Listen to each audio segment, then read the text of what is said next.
Hey everybody, let's take a look at how to complete a single project in Pathways. First, go to Basecamp and select your club if you're a member of more than one club. You need to log in as a member. You don't need to log in as a Basecamp manager. It won't do you any good even if you do, for this project at least.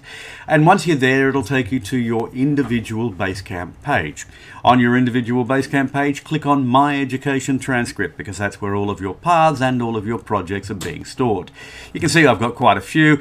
We'll go to Presentation Mastery, which is my most recent path. Click on Open Curriculum, and it'll show you what you've completed so far. In my case, I've done the Icebreaker and the Evaluation and Feedback modules. Today we're looking at the Researching and Presenting module or project. Click on Launch and it will launch a pop-up window, unless of course you've got pop-up blockers turned on, in which case you need to turn them off. That's dependent on your particular browser. You'll need to follow the instructions. Once the pop-up window opens, you'll notice that it doesn't open to full size. So you can either try stretching it to the right and stretching it down, but quite frankly, the easiest way of doing it is simply to expand to full screen. This is the navigation screen, which is common to all paths and all projects. You've got a left arrow, a right arrow, a next button, which is red or maroon if you like, and some further instructions. When you click on the right arrow, it takes you to the next page in your particular project. This project checklist is extremely useful. That will show you what you need to do to complete your project. Check on it. Now, when you're assessing your skills, you'll notice that you need to click on the red next button, because if you click on the right arrow, you only answer one question and then move on to the next section, and that's not something you want to do. So keep choosing what your skills are in your assessment and keep clicking next until eventually the next button becomes grayed out. That is the time that you then use the right arrow to take you to the next section, which in this case is learning about competencies. You'll also get to select a topic. In this particular project, you can download the research worksheet, which is really useful, and download the speech outline. Those are particularly useful for newer members, so I would suggest that you download them.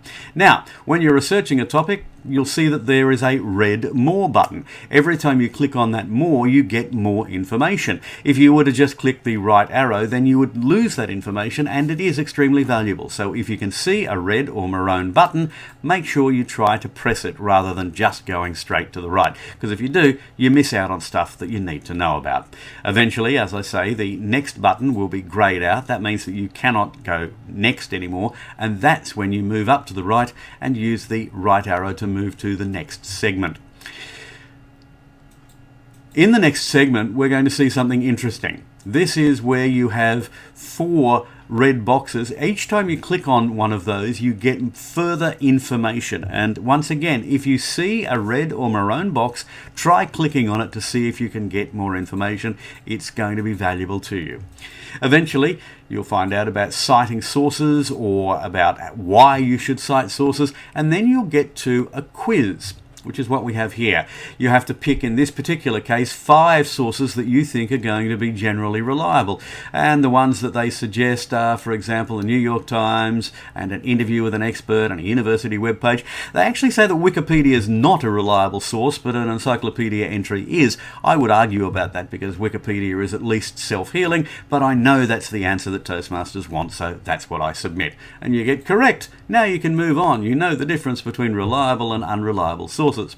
Again, in organising speeches, don't just hit the right arrow, hit the next button, because that's where you get the information about the different types of organisation for your speech. The spatial, the casual, the causal, the comparative, the this-then, the problem-solution, all of those sorts of things. So, once again, when you've got a grayed out next button, then you move to the next segment, which in this case is a summary of those speech organisational structures. Now, you'll notice before that I answered the first quiz. This is another quiz. What happens if you answer a question wrong? Well, let's take a look. I know this answer is wrong because when I click on it, it will say, not quite. Select the X button and move on. You get a chance to redo that question later. So I'll answer the next few questions correctly just to show you what happens. This particular case, it's a problem/solution style. Yes, that's correct. The next one is a chronological, because it's about what was happening, what is happening, what's next going to happen. So I'll click chronological, and yep, that's correct. So when you get it right, you just get to move on to the next one. In this case, comparative is going to be the answer. But sometimes you get things wrong. And as I say, if you get things wrong, then it's no great drama, because while you can advance through, if you get a wrong answer, you simply get that question asked again. Thomas, for example, is asking about using a day in his office when he works with a colleague to approach a project positively. I'll give an incorrect answer here. No, that's not the answer I want, but that's all right. They'll ask me that again. Now, this is an easy one. This is a causal one, the connection between exercise and health. So, by now we're back to the questions that I got wrong. So, let's check whether we know what Peter's one was, which was about the different sorts of dogs. Yes, it's about specific topics of dogs, and so it was topical. But Thomas, now this is an interesting one. How you answer this might depend on your interpretation of the question, but once again, it doesn't really matter, because it will keep asking you to answer the question until you get it right. So you can always go back and see why they suggest what they suggest. Information now on organising your speech. Again, there are no next buttons, so you just use the right arrow to take you to the next page, which is about reviewing and applying. The project checklist, which we referred to before, is still there. You'll notice there's a more button. Click on the more button to get more information. Click on the more button to get more information. Click on the more button to get more information, and then click on the right arrow to move to the next page. The evaluation page is interesting. The evaluation resource or guide is there, but also Print My Project. If you're one of those people who really likes a printed version, then Print My Project will put it in your hot little hands, or your hot little PDF if you're going to read it off screen. You need to assess your skills after your project. I'm going to say I'm comfortable with selecting speech topics, so I'll choose a 5, and I'm comfortable with researching unfamiliar topics, so I'll choose a 5. I'm confident in my ability to organise, so that's a 5. The thing about this, though, is it's important that you actually use the next button. If I had hit the right button, I would not be answering these questions, and I therefore could not complete this particular project, because you need to submit. And the only way to get to submit is by using the next button until you get to that point. So you now see what I thought about my skills before and what I think about my skills after doing this project. Once I've done that, congratulations, I have completed the project and I am ready to advance to the next project. Yes, ready to advance. Those are the key words. So once you've done a project and clicked on submit at the end, that's when you can move to the next project. And as we go back to the Basecamp page, you'll see that it's ready to evaluate. I can say what I thought of the project, that I thought it was a good project or a bad project.